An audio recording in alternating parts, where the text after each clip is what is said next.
Amigos queridos,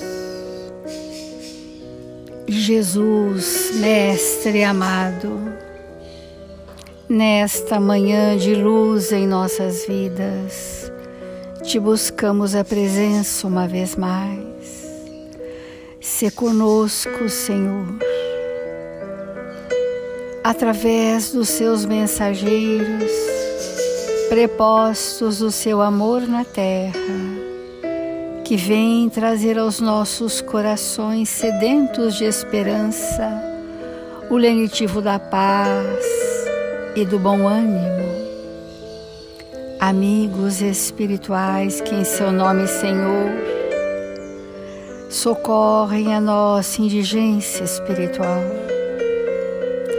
e trazem a esperança de progresso, vibrando em cintilações de magnetismo sublime. Aqui estamos, Senhor, pedindo-te amparo e proteção para esse momento de reflexões sobre o seu Evangelho. Permita, Mestre, que mergulhados nesta fonte, neste manancial inesgotável de amor e sabedoria, possamos nutrir os nossos espíritos da verdade. E então, fortalecidos, nos disponibilizamos a cada dia mais a aprender a servir em seu nome. Que as infinitas bênçãos do seu amor envolvam a todos nós, hoje e sempre. E que assim seja.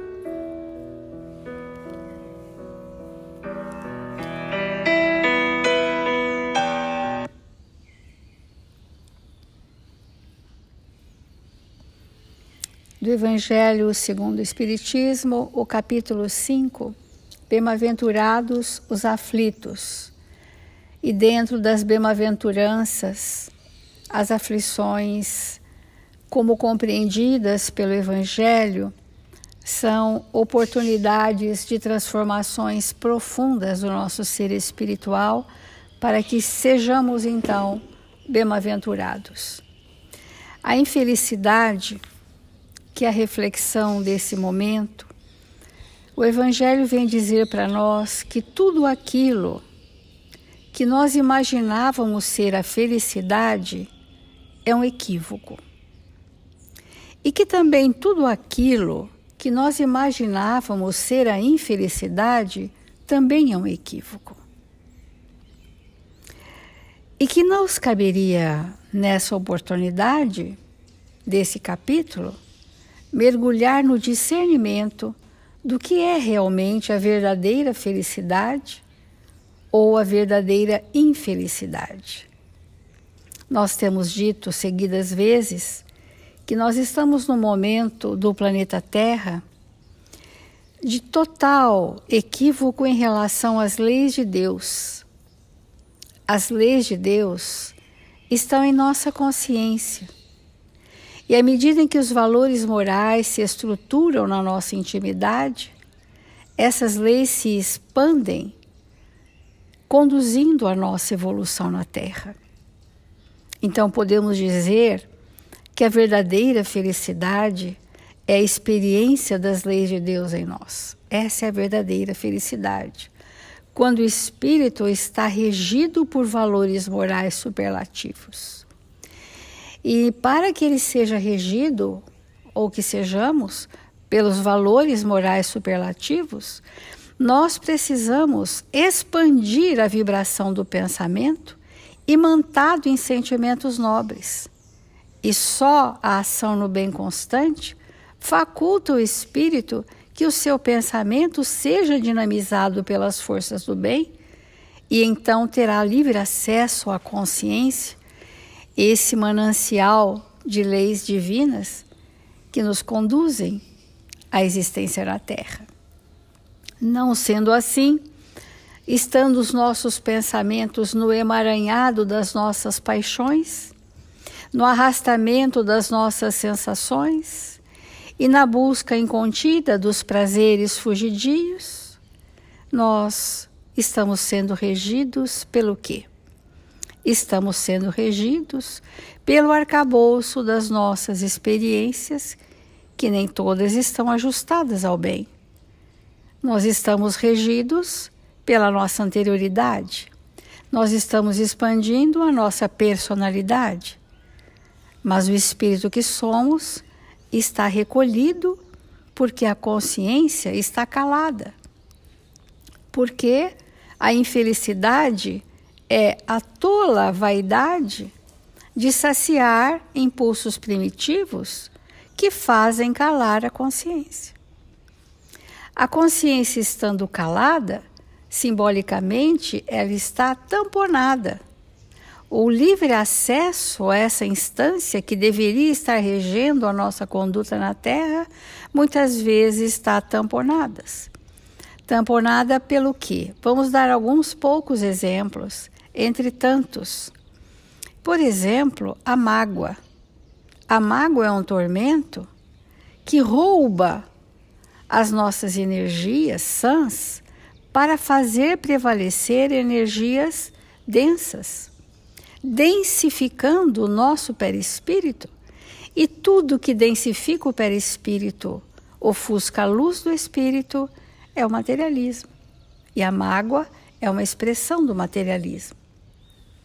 Então, e uma outra gama de bastante buscas da humanidade que também tamponam o livre acesso à consciência são as ilusões, porque essas são alegres, felizes, prazerosas a princípio, são atrativas, são até sedutoras. É o que esse rol das ilusões que nós buscamos no engano de ser a felicidade está tirando de nós a percepção do tempo que corre célere para o nosso processo evolutivo, e nós estagnamos na imaturidade do nosso espírito, nas brincadeiras que a vida pode lhe oferecer. Como crianças traquinas se enredam em situações que nada acrescentam no seu processo evolutivo. E nós estamos, amigos queridos, brincando com a oportunidade mais divina que é a reencarnação. Porque a tola vaidade tem tirado-nos dos objetivos existenciais que, se cumpridos, se superados, se construídos, nos levarão a um estado de pacificação íntima, ao estado de felicidade relativa no planeta Terra. Então, o que atordoa, diz o Evangelho, atordou o homem sobre o seu futuro. Esses equívocos confundem, atordoam e anestesiam o nosso estado evolutivo, porque esse estado consciencial é torporoso.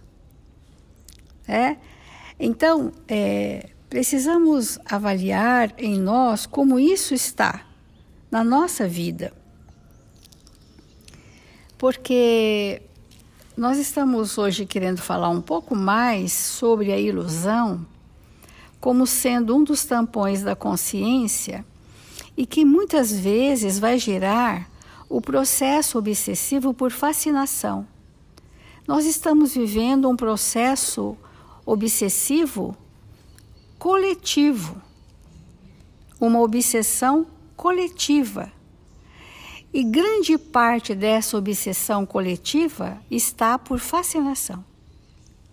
Porque a fascinação, ela é atraente, ela é prazerosa, ela nos faz rir, ela nos autoriza o descompromisso, ela não se impõe enquanto responsabilidades morais, ela nos retira do tempo da construção do bem em nós, enquanto ficamos distraídos.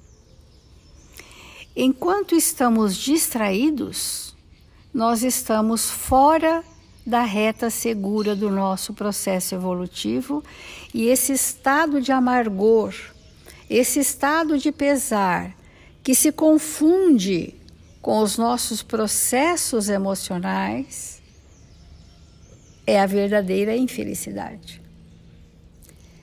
É você rir de dia para ranger os dentes e chorar à noite sem saber por quê.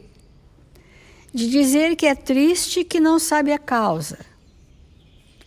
Que não encontra a alegria de viver e não vê motivo.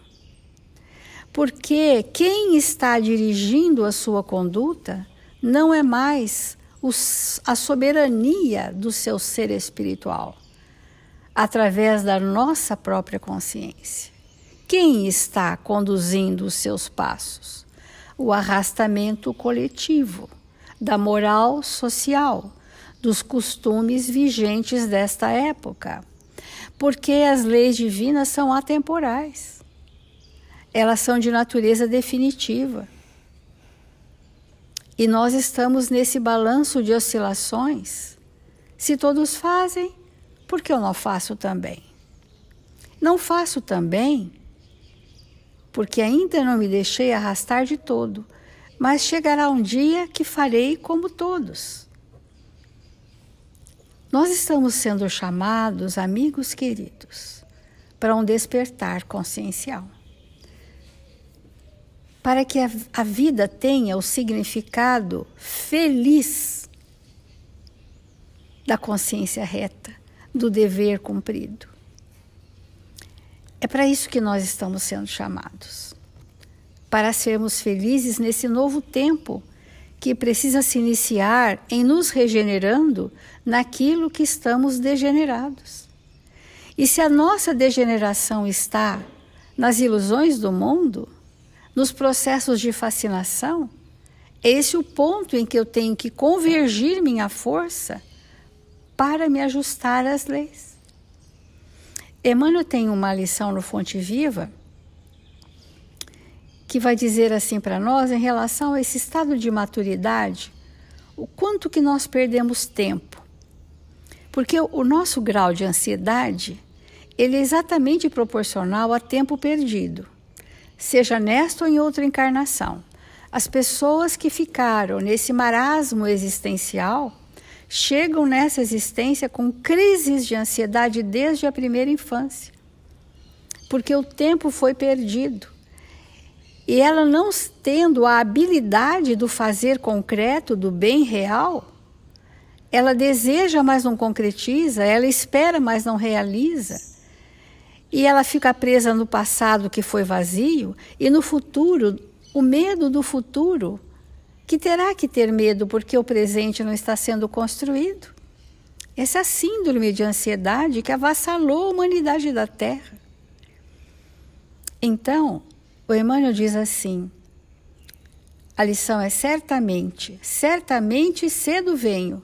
É uma citação do Apocalipse. Quase sempre, enquanto a criatura humana respira na carne jovem, ou seja, na juventude do corpo, a atitude que lhe caracteriza o coração para com a vida é de uma criança que desconhece o valor do tempo. E mesmo que os nossos corpos já não sejam jovens, nós podemos estar num estado íntimo de crianças que desconhecemos o valor da oportunidade no espaço e no tempo reencarnatório. Dias e noites são curtos para a internação em alegrias e aventuras fantasiosas.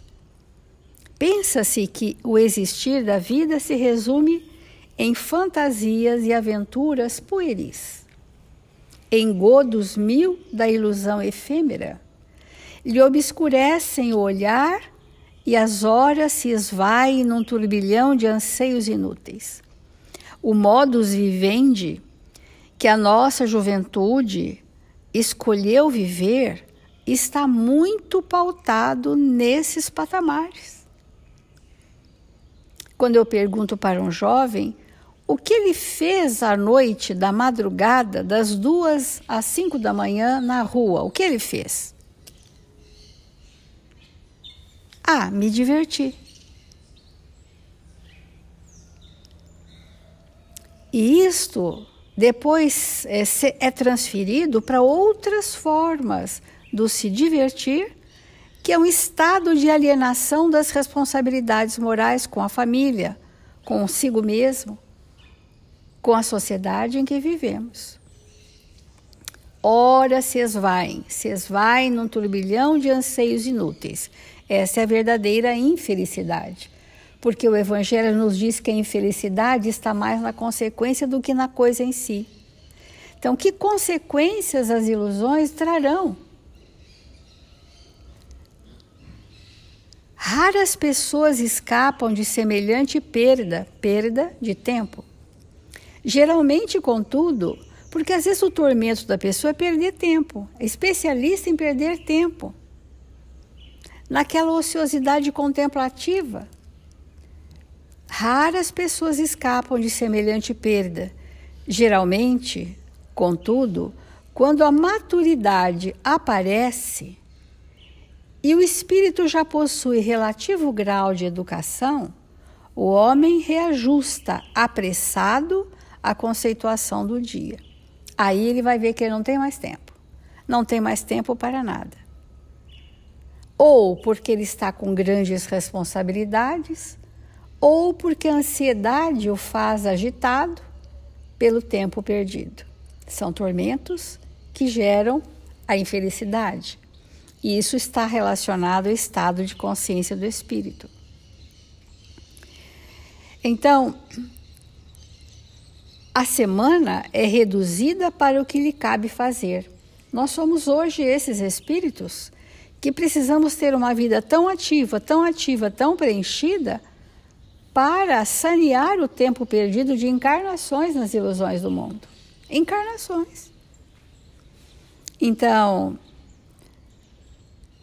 agita-se, inquieta-se, desdobra-se no afã de multiplicar as suas forças para enriquecer os minutos e ampliá-los, favorecendo as próprias energias. Mas chega o término da romagem, chega o momento da desencarnação.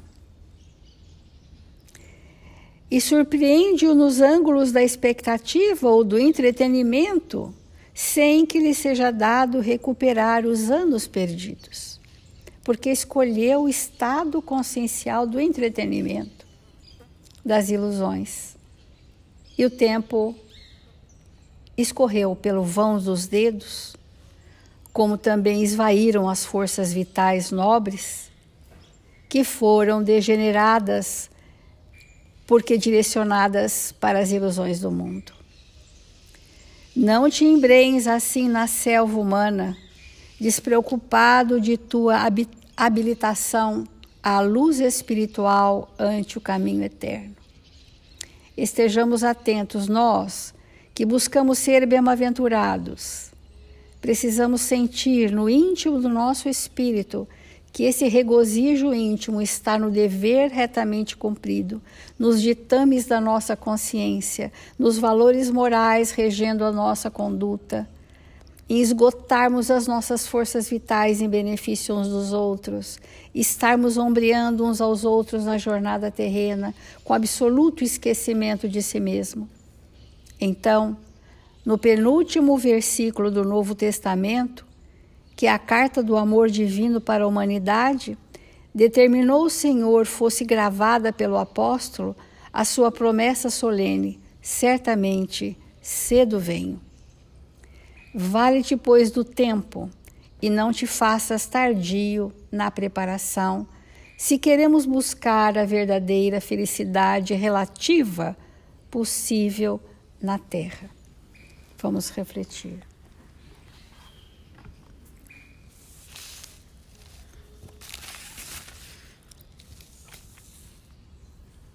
Que maravilha! Olhar para nós mesmos e sentir que nós temos necessidade do Evangelho.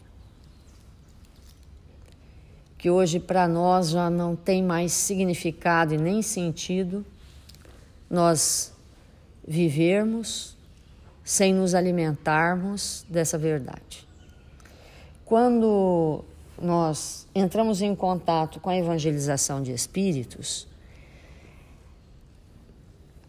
para mim, a maior surpresa foi saber que eu era um espírito, que eu não sabia.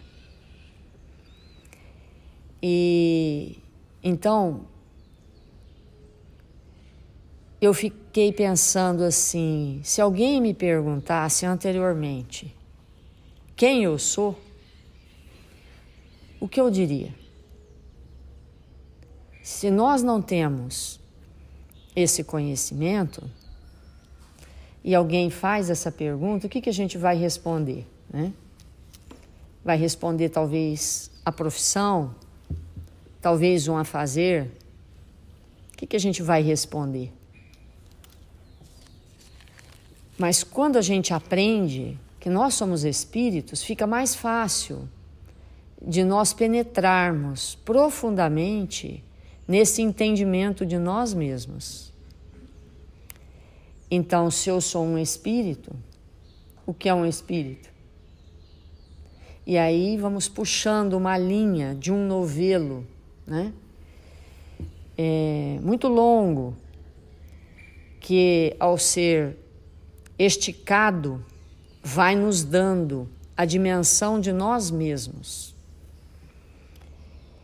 E outra pergunta muito interessante que as pessoas nos fazem, né, é: da onde você é? Não é? Quando a gente começa a aprender inglês, a primeira perguntinha que a professora explica para a gente é para a gente responder da onde a gente é, né? E o que a gente responde? Da onde nós somos? Vamos cada um responder.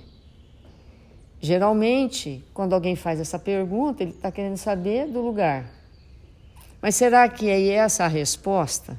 De onde nós somos?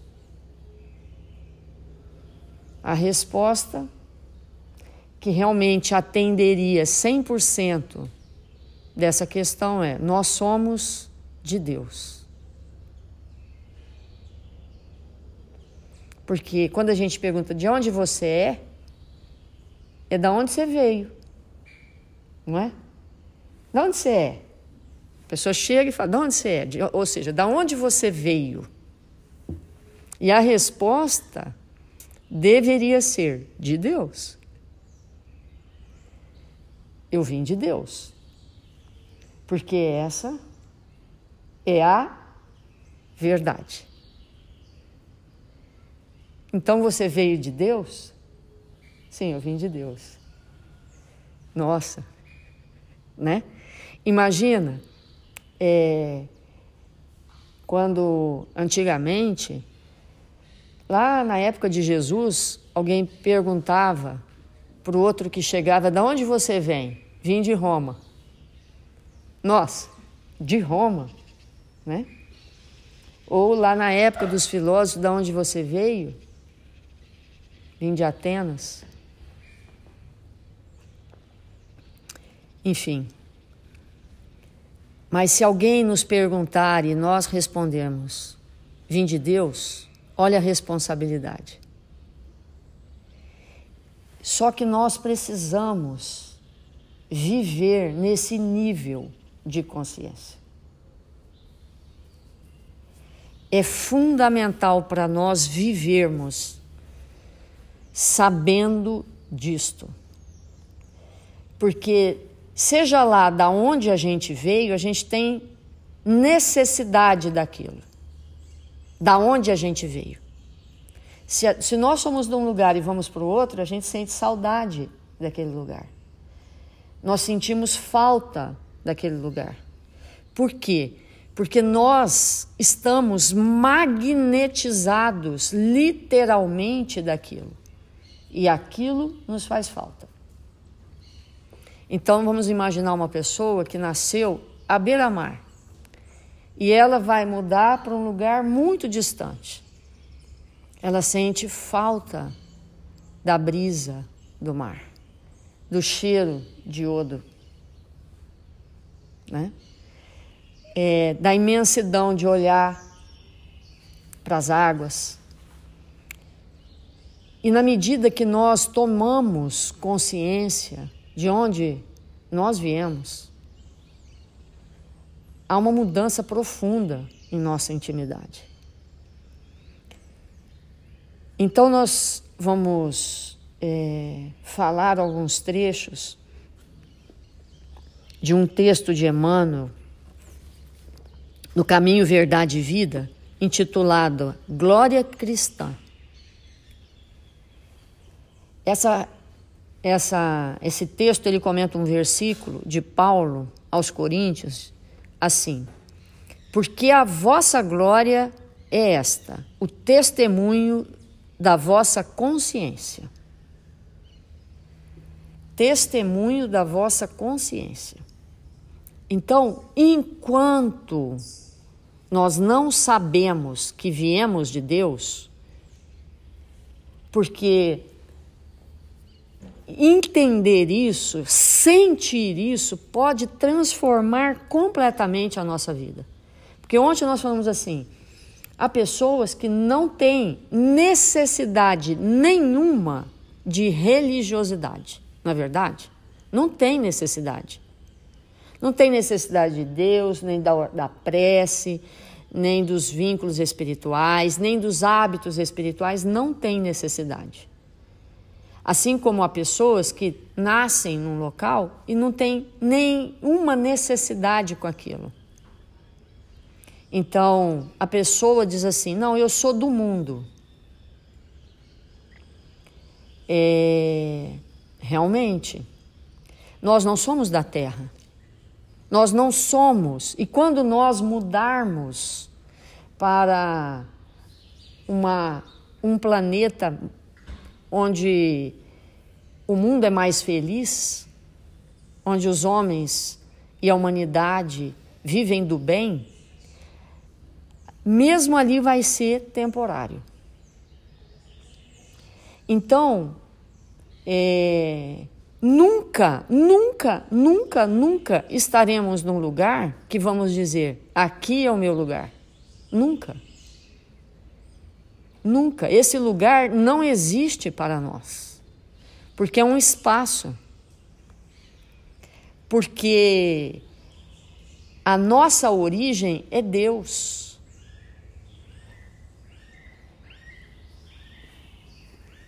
É muito complexo isso que nós estamos falando. É muito profundo o que nós estamos falando. Porque vai chegar um momento que em qualquer lugar nós vamos estar em casa. Em qualquer lugar. Porque nós vamos estar em Deus. E esse processo de estar em Deus é o que Leon Denis explica para nós que é o objetivo da nossa vida. Porque ele diz assim, o objetivo, lá onde ele fala da consciência, ele diz assim, o objetivo da nossa vida é despertarmos na nossa intimidade os conteúdos divinos. Esse é o objetivo. E para que mesmo? E para que mesmo? Para dominar tudo aquilo que externamente nos desequilibra e dominar a nós mesmos. E dominar o que externamente nos equilibra não é mudar o que está fora. É expandir conteúdos divinos que estão dentro. E aí, o espírito não vai mais se desestabilizar com o que está fora, nem com o que está dentro. Por quê? Porque ele está na expressão do Pai. Será que é importante para a gente entender isso? Porque muitas vezes as pessoas falam assim, eu vou te matar. Eu vou te matar porque você quer pegar minha casa, eu vou te matar. E te mato. Mas ali é a sua casa? Não é. Então, esse texto é intitulado Glória Cristã. Glória Cristã. Então ele diz assim, acabou meu tempo, mas só 5 minutos, 3 minutos. O mundo desde muito conhece glórias sangrentas das lutas homicidas, glórias da avareza, dos cofres, da fortuna morta, do orgulho nos pergaminhos blanzandados inúteis, da vaidade nos prazeres mentirosos, que perecem o sepulcro. A ciência cristaliza as que dizem respeito nas academias isoladas, as religiões sectaristas nas pompas externas e nas expressões do proselitismo. Num plano em que campeia tanta glória fácil, a do cristão é mais profunda, mais difícil. A vitória do servidor de Jesus é quase sempre no lado inverso dos triunfos humanos. É muito importante isso, porque o Espírito, ele só vence quando ninguém vê. Olha a importância disso. Porque quando eu venço uma dificuldade minha, ninguém está vendo como que está sendo feito esse processo de vencer. Porque as minhas dificuldades não estão todas expostas o tempo todo para todo mundo. Portanto, quando eu venço alguma coisa, é impossível de alguém ver o dragão que eu estou eliminando. Porque é dentro. A vitória do cristão é sempre dentro. É sempre esse movimento de reconhecer da onde nós viemos.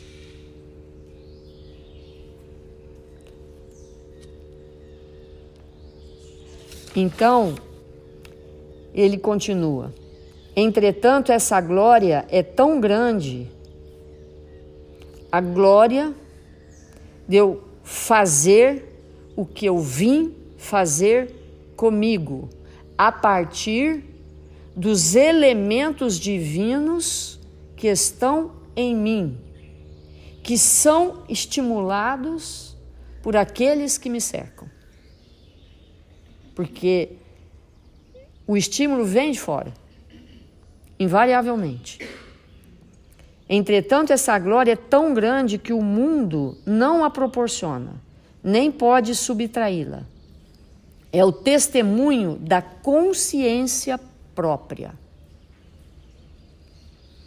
transformada em tabernáculo do Cristo vivo. No instante divino dessa glorificação, no momento da glória, que o Espírito fala, estou em glória. Semana retrasada eu tive um momento de glória, que tá ressoando em mim, assim, desde aquela hora. No primeiro momento foi assim, muito impactante, mas depois, né, trouxe a alegria que não vai passar jamais. Não é que foi naquela hora, naquele dia. Aquela alegria está em mim para sempre, né? No instante divino, essa glorificação deslumbra-se a alma ante as perspectivas do infinito. É que algo de estranho acontece aí dentro. Essa frase, gente, vale a lição. Emmanuel devia estar numa esfera próximo dos anjos para escrever isso que ele está escrevendo aqui. Num determinado momento, existem muitos momentos que isso acontece conosco, num determinado momento,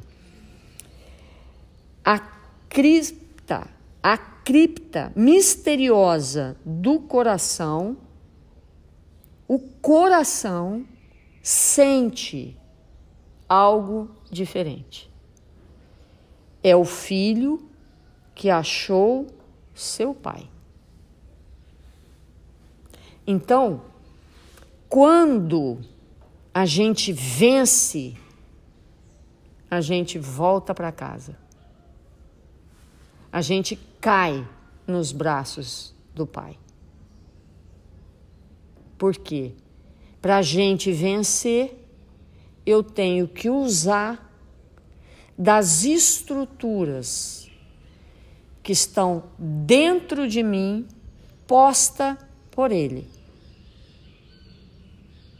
Então, quando eu lanço mão do que há de divino em mim para vencer a mim mesmo, eu reconheço e sinto Deus na consciência. Vamos fazer a nossa prece.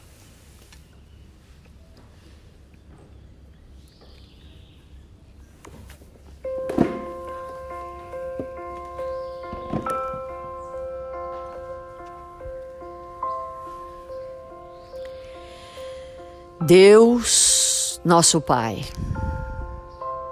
Jesus, nosso Mestre, Mestre dos Mestres, nós nos encontramos aqui, desejosos de Te sentir a presença para Te agradecer. As infinitas bênçãos que recebemos nesta hora. 1000 vezes obrigado, Senhor, pelas Tuas lições de vida eterna. Obrigado, Senhor, por estes ensinamentos que nos fazem melhores. Obrigado, Senhor, por esta existência, pelos amigos que de nós se aproximam, nos oportunizando, expandir os sentimentos que Deus nosso Pai inoculou em nós. Sejamos nós amigos dos amigos, sejamos aqueles a estender as nossas mãos para os caídos, sejamos nós, Senhor, os espíritos dispostos a viver o bem e a verdade. Socorre e ampara todos os nossos irmãos registrados nos cadernos de vibração da nossa casa, que foram grafados por corações amigos, que rogaram a Deus nosso Pai amparo e proteção a eles. Que nesta hora os espíritos socorristas possam encontrá-los, envolvê-los com vibrações de paz e de equilíbrio, de saúde e de bom ânimo. Rogamos, Senhor, que cada um de nós brasileiros, que fomos convocados pelo Seu amor para transformar esta nação na pátria do Evangelho, que estejamos, Senhor, apostos nos nossos trabalhos, onde quer que nos encontremos, para iluminar com nossa luz todos aqueles que de nós se aproximar. A luz, Senhor, que já conseguimos construir em nossa intimidade, que por mais ínfima que seja, pode aplacar aqueles que ainda não compreenderam o seu amor por nós. 1000 vezes obrigado pela sua presença e pelo seu amor. Sê conosco, Senhor, agora e sempre. Que assim seja.